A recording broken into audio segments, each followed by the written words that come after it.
Halo guys, assalamualaikum. Ini pagi-pagi seperti biasa aku udah selesai masak ya. Dan yang aku masak itu balado ikan tongkol kesukaan anak-anak. Dan ada kulit melinjo juga. Dan tadi juga pak suami udah bikin kopi sama roti bakar. Ya meskipun roti bakarnya agak gosong dikit ya nggak apa-apa lah, itu teh matang sempurna. Oke, karena si kakak Kila itu udah mau berangkat, jadi sebelum berangkat itu mau sarapan dulu sama ikan tongkol kesukaannya. Masya Allah, pasti lahap banget ini anak-anak kalau makan sama ikan tongkol. Dan ini si abang juga mau sarapan, katanya abang lapar. Aduh, padahal kan dia baru aja makan itu roti bakar buatan abinya. Ya bukan abang namanya ya kalau tidak makan terus. Oke, karena ini tuh si kakak udah selesai sarapan, abinya juga udah selesai ngopi tapi nggak makan nasi, katanya masih kenyang. Jadi ya udah ini mau berangkat sama abinya. Dan pada akhirnya si abang pun makan nasi juga. Ya udah nggak apa-apa lah, biar sehat ya bang. Katanya abang kan harus sehat, jadi harus kuat, jadi harus makan nasi terus. Aduh, dasar bocah ya, mentang-mentang sama bundanya teh suruh makan banyak, jadi dikit-dikit makan, dikit-dikit makan. Jadi aku teh benar-benar nggak bisa istirahat, baru rebahan sebentar. Aduh, abang mau makan, abang lapar.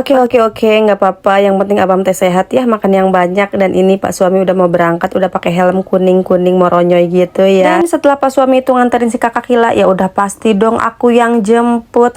Ini aku udah siap. Ini tuh di sekitaran jam 9 pagi karena sekolahnya kan udah bebas, cuma sholat duha, ngaji sama latihan nari doang. Jadi ini pulangnya tuh agak pagian. Tapi ini kerudung aku kenapa bikin kesel banget ya. Tadi tuh di dalam udah rapi banget, tapi pas keluar aduh kok malah mencong-mencong. Oke, ini tahu-tahu kita udah sampai di sekolah si kakak Kila aja. Dan ini tuh kita ada di kelas si kakak Kila karena ada pembagian tabungan. Aduh seneng banget kan emak-emak itu kalau udah nerima cicis. Ini tuh aku nggak lama datang dipanggil. Aduh enak banget kan, nggak usah nunggu lama. Padahal aku tuh datangnya tuh paling akhir karena tadi tuh pak suami ada minta cariin domisili. Jadi aku nyari dulu makanya telat datangnya. Tapi sesuai amal dan perbuatan, jadi aku teh nggak nunggu lama di sekolahan, baru datang udah langsung pulang lagi. Aduh. Oh iya, ini juga aku dapat kerudung karena kita itu kan seragaman kerudungnya ya. Untuk bajunya itu katanya warna hitam. Selain kerudung ini juga aku mau ngambil mahkotanya si kakak Kila, tapi ini udah dibayar ya. Dan setelah itu karena udah dapet cicisnya juga, kita lanjut pulang deh. Tuh bisa dilihat ya, ibu-ibunya rame banget karena ini tuh bener-bener serentak dari kelas 1 sampai kelas 6 itu dibagiin tabungan. Dan ini tuh aku minta tolong sama si kakak Kila buat beliin aku cakwe. Aduh, karena aku tuh suka banget sama cakwe, si kakak Kila juga suka banget. Jadi ya udah, ini kita udah sampai rumah, langsung aja mau aku nikmatin cakwe kesukaan aku. Aduh, pokoknya kalau udah jemput anak SD itu jajanan bermacam-macam. Dan gak abdol banget ya kalau kita itu nggak jajan dulu, udah pasti wajib banget buat jajan kalau udah jemput anak sekolah. Tapi ya harus banyak-banyak istighfar juga sih ya kalau udah jajan, karena udah pasti kalap banget kalau udah jajanan anak SD kayak gini. Aduh, nggak bikin bosen. Kalau kalian kangen makanan apa